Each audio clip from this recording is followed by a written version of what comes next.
Welcome नाज़रीन। लाड़काने भरपासन वारनि इलाइक़नि में रोलू कुतन जो आज़ार ख़त्म न थी सघियो आहे।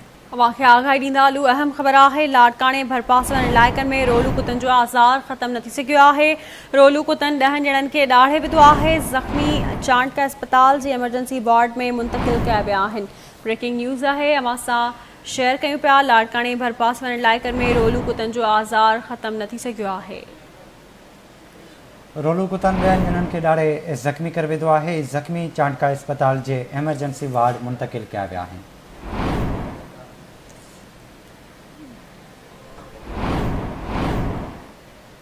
राब्तो कयो आहे लाड़काने में रशीद समोसा। रशीद आगाह कजो। जी बिल्कुल बिशारत। लाड़काने जे भरपासे वारे इलाइक़नि में जो रोलू कुतन जो आज़ार है वो ॾींहों ॾींहुं वधंदो थो वञे ऐं सिंध हाई कोर्ट जे हुकुम खां पोइ बि म्यूनिसिपल कॉर्पोरेशन ऐं ज़िले लाड़काने इंतज़ामिया रोलू कुतन के मारण में मुकमल तौर ते नाकाम थी वई आहे।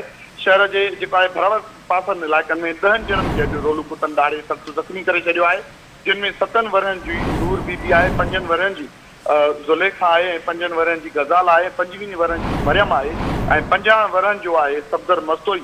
उन समेत 10 ॼणनि खे जेको आहे रोलू कुतन ॾाढे सख़्तु ज़ख़्मी कयो, जिन खे कयो आहे, जिन खे वारस लाड़काने जी चांडका अस्पताल एमरजेंसी वार्ड उते वार्ड खणी आया, जिते वैक्सीन लॻण खां पोइ डॉक्टरनि उन्हनि खे ज़ख़्मियुनि खे जेको आहे घरो माणे छॾियो आहे। इन ई हवाले सां जेको उन जा जेके ज़ख़्मियुनि जा जेके वारस आहिनि उन्हनि सां असांजी ॻाल्हि ॿुधी आहे त उन्हनि जो चवणु आहे त जेको ॾींहों ॾींहुं रोलू कुतन जो आज़ार आहे उहो वधंदो पियो वञे। म्यूनिसिपल कॉर्पोरेशन खे असां केतिरा ई दफ़ा एप्लीकेशनियूं ॾिनियूं आहिनि, पर उहा कुता मार मुहिम शुरू न कई आहे, जंहिंजे करे ॾींहों ॾींहुं जेके वाक़िया आहिनि उहे वधंदा वञनि। जी महिरबानी अवांजी रशीद।